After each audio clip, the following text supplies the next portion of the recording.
Assalamualaikum warahmatullahi wabarakatuh. Teman-teman, kembali lagi di channel YouTube saya, Khairun Imam. Gimana nih kabar kalian? Semoga kita semua selalu diberi kesehatan, kemudahan, dan juga limpahan rezeki dari Yang Maha Kuasa, teman-teman ya. Nah, di video kali ini kita akan melihat sebuah tayangan di mana salah satu kader dari Partai Demokrat yang bernama Andi Arief membuat sebuah statement yang sangat-sangat mengejutkan. Dan sepertinya ini merupakan serangan terbuka terhadap Presiden ke-7, Bapak Joko Widodo. Di mana Andi Arief mengatakan bahwa mangkraknya proyek Hambalang yang digagas dibangun oleh SBY dan dikorupsi oleh kadernya sendiri, katanya mangkrak karena Pak Jokowi. Waduh, apa-apaan ini? Karena statement Andi Arief inilah para netizen, pengguna media sosial, ataupun pendukung Pak Jokowi mulai mengulik-ngulik, mulai mengangkat-ngangkat jejak rekam masa lalu dari Partai Demokrat. Mulai dari dugaan korupsi dari anak SBY, sampai proyek-proyek mangkrak SBY yang akhirnya diselesaikan oleh Pak Jokowi. Nah, selain itu, kita juga akan melihat sebuah tayangan di mana somasi yang ternyata dilayangkan oleh SBY terhadap beberapa orang pendukung Pak Jokowi. Ini adalah sebuah dugaannya ya, sebuah taktik untuk menyelamatkan Roy Suryo. Apakah benar demikian? Nanti kita simak videonya. Tapi sebelum kita mulai, jangan lupa like, subscribe, dan share. Dan tanpa perlu berlama-lama lagi, mari kita mulai videonya berikut ini. Hambalang mangkrak karena Pak Jokowi. Kata siapa tuh Bang? Karena tidak melanjutkan proyek itu. Itu kata Pak Andi Arief dari Demokrat. SBY masih berkuasa tidak bisa dilanjutkan sehingga ketika KPK memvonis masuk kepada era Jokowi, Pak Jokowi tidak ingin melanjutkan Hambalang itu. Jadi mangkrak itu karena Pak Jokowi tidak ingin melanjutkan Omon aja kau. Hambalang itu. Anda masih di Demokrat ya? Sini Pak Andi Arief. Kau jangan cuci tangan. Sudah lihat laporan BPK? Di situ disebutkan satu, tidak adanya studi AMDAL, analisis dampak lingkungan di situ, tidak ada. Yang kedua, disebutkan di situ tanahnya labil dan mudah longsor. Wow. Kau mau menyalahkan Pak Jokowi karena tidak melanjutkan? Kau mau proyek itu dilanjutkan? Kalau celaka orang siapa yang mau tanggung jawab? Proyek abal-abal rupanya. Tanah labil dan mudah longsor. Pak, itu proyek busuk, proyek sampah, proyek bangke kau lemparkan kepada Pak Jokowi. Pak Jokowi bukan orang bodoh. Keren. Ya. Keren kali. Bicaranya tuh ke pengadilan, bukan bikin medsos. Karena menurut ilmu hukum, penjelasan di medsos gini nggak punya nilai hukum. Penjelasan yang punya nilai hukum adalah di pengadilan. Dengar tuh Roy Suryo. Oleh karena itu, mari kita bersangka baik. Saya nggak ada niat kebencian apapun. Saya ingin edukasi bangsa ini berpolitik yang benar dan penegakan hukum. Terus ada juga uang itu yang diserahkan di Kempensky $450.000 ke Mas Ibas. Wow. Ya, jadi kalau ke Ibas itu selain ada uang Wisma Atlet, ada juga 200.000, ada juga yang diserahkan di ruangannya Mas Ibas di DPR. Terus ada juga soal proyek SKK Migas yang PT Saipem, bahwa itu miliknya Mas Ibas. Di catatan saya ada nama Ibas. Berapa Bu itu aliran? Kalau di catatan saya cuma 200. 200.000 US dollar. 200.000 US dollar.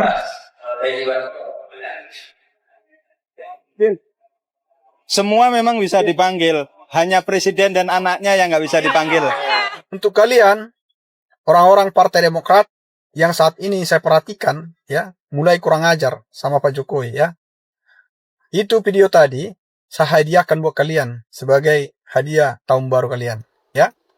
Barangkali kalian sudah pikun, ya, sudah lupa bahwa Partai Demokrat 10 tahun berkuasa, ya, pernah menjadi partai terkorup. Ya, ingat kalian Partai baik-baik. terkorup. Itu mereka bertiga itu adalah petinggi-petinggi Partai Demokrat. Di sana ada Nazarudin, ada Anas Urbaningrum, ada Angelina Sonda, ya. Dan di sana jelas-jelas juga mereka menyebut-nyebut, ya, namanya Ibas, ya, menyebut-nyebut lingkaran Cikeas yang terlibat, ya, dalam korupsi. Nah, dengar kalian baik-baik nih, ya. Kalian saat ini saya perhatikan mencoba membangun, ya, narasi-narasi dan drama-drama lama, ya. Drama lama tetapi yang sudah tidak berlaku, ya. Jangan kalian pikir masyarakat Indonesia ini ya begitu gampang melupakan ya sejarah kalian. Tidak ya. Ingatan masyarakat Indonesia itu sangat tajam ya untuk kalian Partai Demokrat ya. Jadi kalau kalian mencoba ya lebay dan membuat drama sebagai ya partai atau katakanlah orang-orang ya yang dirugikan dalam kalian bilang ya pemberitaan ijazah Pak Jokowi ini ya, kalian sangat lebay ya, dan menurut saya sangat tolol ya.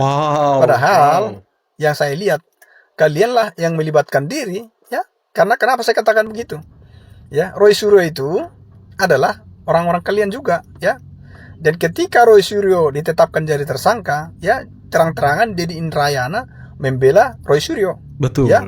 Mantan Bahkan kader juga. kita lihat di situ banyak sekali pernyataan kalian itu yang menyudutkan ya Pak Jokowi. Dan bahkan ya yang lebih terang-terangan lagi adalah Beni Karman ya, ketika ya rapat di Senayan sana menyinggung-nyinggung tentang ijazah ya. Jadi kalianlah yang melibatkan diri. Kalau netizen mencoba ya membuat narasi-narasi atau opini, menganalisis, itu adalah hak mereka ya. Jadi kalau kalian mengatakan akan mengambil tindakan hukum ya silakan saja ya, tetapi itu adalah gaya lama ya, drama yang sudah busuk menurut saya ya. Ingat kalian baik-baik, masyarakat dulu ingat ya ketika SBY itu ya resign dari kabinetnya Megawati ya, dan membuat narasi ya, dan membuat drama sebagai orang yang terjolimi. Sekarang nggak mampan itu ya. Jadi ingat kalian baik-baik. Nah, di ingatan masyarakat saat ini ya, kami akan membongkar ya ingatan masyarakat lagi bahwa Partai Demokrat itu adalah dulu pernah menjadi partai terkorup. Bahwa Pak SBY itu adalah 10 tahun berkuasa meninggalkan proyek-proyek mangkrak ya.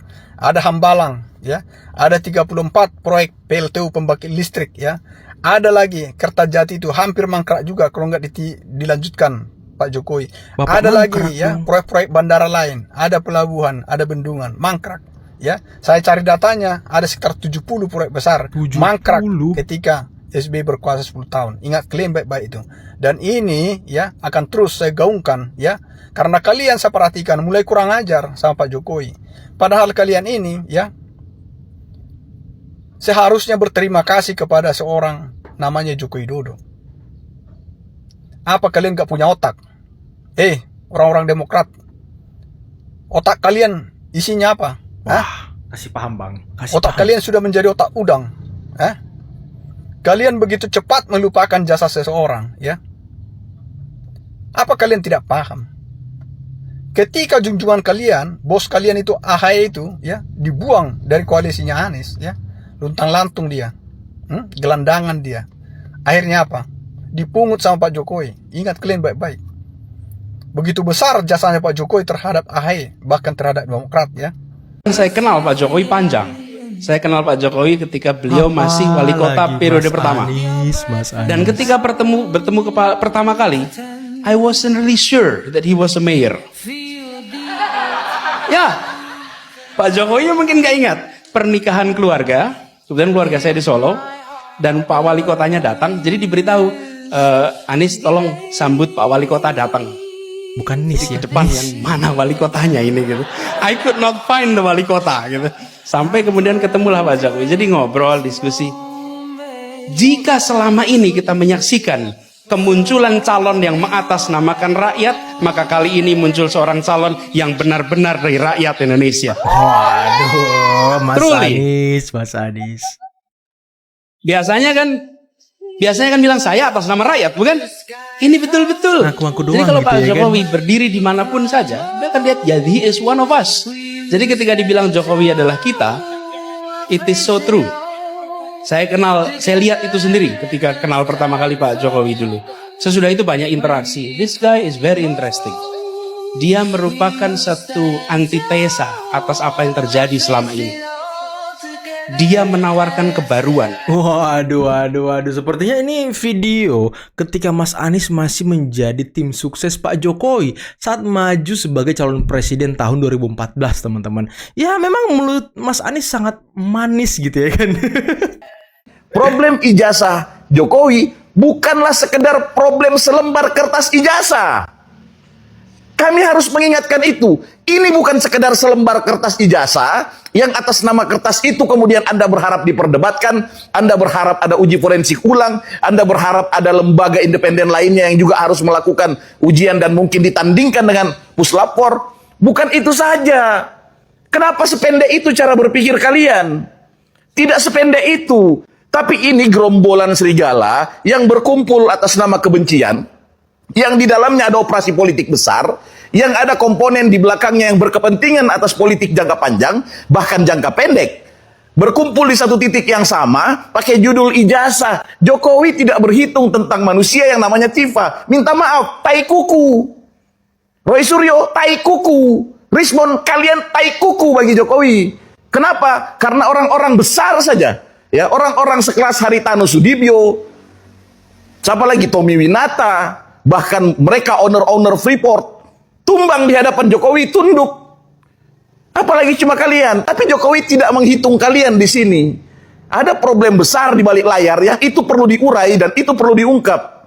Barangkali melalui kalian ini barang bisa terungkap. Jadi profesor-profesor yang selalu berharap bahwa ini tidak perlu dipidana, ini tidak perlu dibawa ke meja hukum, kalian juga ikut bertanggung jawab atas rusaknya moral bangsa ini. Besok hari. Wow, keren. Kalau kita terus biarkan orang-orang ini dan tidak boleh dipenjara, tidak boleh dihukum, wow, rusak bangsa ini.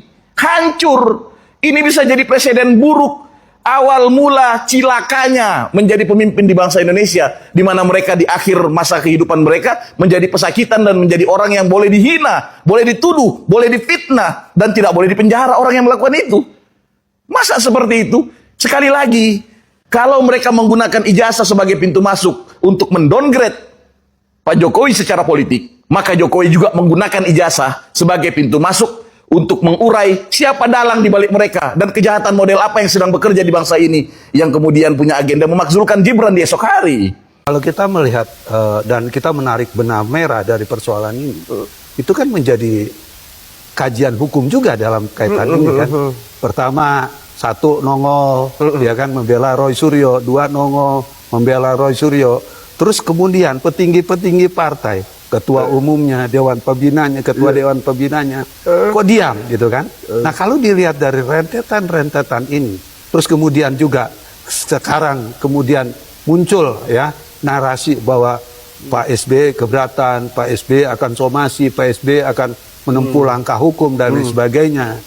Nah, kalau tautan-tautan ini dihubungkan dari yang tadi saya katakan, pernyataan-pernyataan sebelumnya, terus dikaitkan benang merahnya kepada keadaan yang sekarang, mungkin menjadi pembenar bahwa ada dugaan kuat. Memang dugaan kuat nih masih, jangan sampai saya juga disalahkan lagi, ya. Seolah-olah kan melindungi gitu loh dalam kaitan ini, ya kan? Kenapa narasi besarnya kok nggak pernah dikonter, ya kan? Pernyataan Beni Harman, ya Syarif Hasan, kok nggak dikonter gitu kan? Ya, itu di luar pernyataan kita, itu di luar partai, itu di luar ketua umum, itu di luar dewan pembina. Kenapa itu tidak dikonter? Kok itu dibiarkan? Sekarang ada narasi, dia merasa Pak SBY merasa terganggu dan lain sebagainya.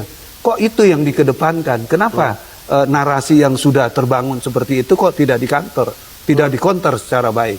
Itu yang saya lihat gitu ya. Sehingga kalau seandainya memang ada dugaan-dugaan, ini akan menjadi suatu persoalan menurut saya. Ya, ini citranya nggak akan baik buat partai, gitu kan? Menurut saya ya sebagai seorang negarawan, harusnya legowo. Keadaan-keadaan seperti ini ya harusnya disikapi dengan negarawan juga, gitu kan? Biasa kan orang protes, ya kan? Kenapa sih kalau Pak Jokowi dijelek-jelekin? Ya kamu kan seorang negarawan. Legowo dong kan gitu. Kenapa kok dalam konteks yang menurut saya nggak terlalu panas, nggak terlalu membuat suatu keadaan yang memang mengkhawatirkan, kok jadi baperan gitu. Itu aja. Ada lagi analisisnya nih dua nih, termasuk Siva nih. Ternyata teganya Pak Jokowi membuat sanksi hukum berat 12 tahun. Lo yang ribut, giliran dikasih sanksi maksimalnya, nangis. Ini kan Saya bilang nih, obat dari mana kemarin datang Tapi ke kan sini? dulu kata mereka bilang, mereka tantang tuh Jokowi Siap, lapor kan? polisi. Lapor aja kalau kita ini kita siap menunggu laporan kau kata dia itu. Nah sekarang dia keberatan dengan pasal ini gimana sih? Sekarang ketakutan sendiri, tapi ketakutan dengan aura yang seolah-olah menantang. Padahal udah ciut. Kita kan bisa lihat gestur orang, teriak-teriak nggak jelas juga kan. Makanya membuat senyum-senyum tuh ketua EPW itu.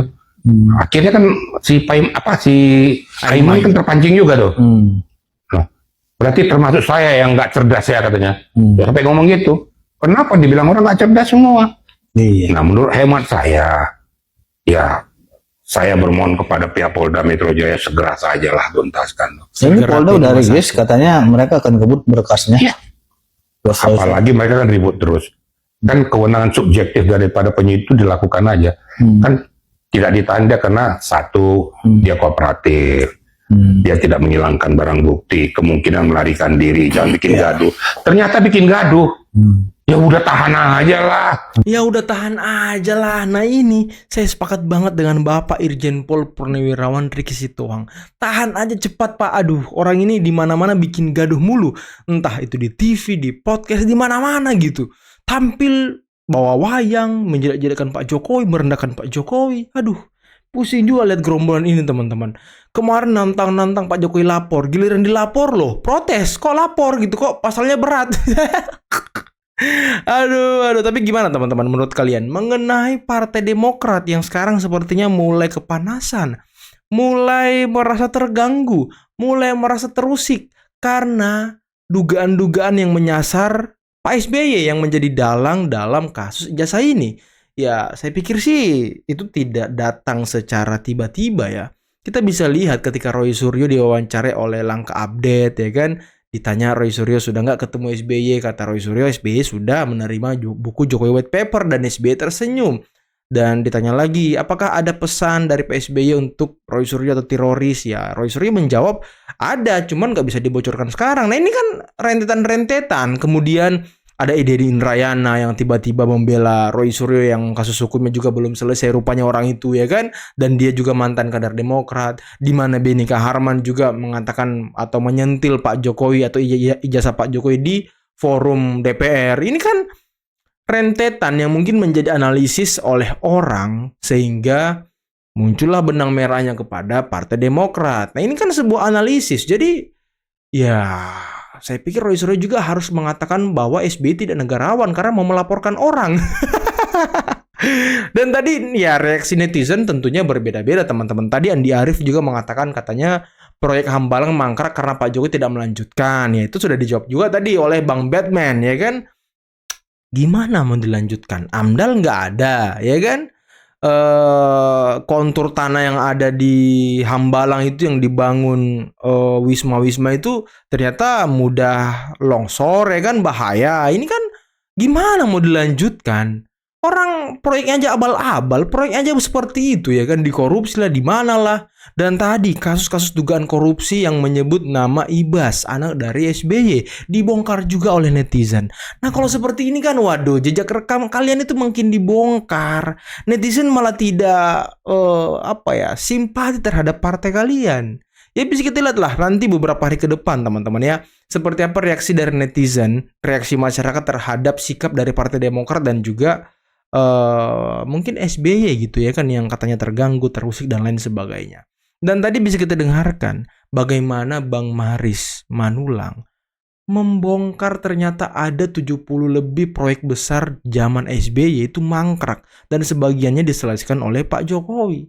Waduh ini luar biasa loh. Dan bagaimana AHY akhirnya ditendang dari koalisi Anies waktu itu, ditendang dari posisi yang sudah mungkin akan diduduki AHY waktu itu sebagai calon wakil presiden, tapi akhirnya ditendang oleh koalisinya, diangkat derajatnya Pak Jokowi, dijadikan menteri sama Pak Jokowi, kemudian diberikan posisi yang baik di dalam koalisi Prabowo Gibran. Ini kan waduh gimana lagi teman-teman, saya juga bingung mengatakan fakta-fakta yang bisa kita lihat selama ini mengenai perlakuan Pak Jokowi terhadap Demokrat. Apalagi kan pengangkatan AHY untuk menjadi menteri kan pasti bakal ditolak oleh PDIP, oleh Megawati. Kita tahu sendiri bagaimana hubungan Megawati dengan SBY, itu kan nggak bagus juga.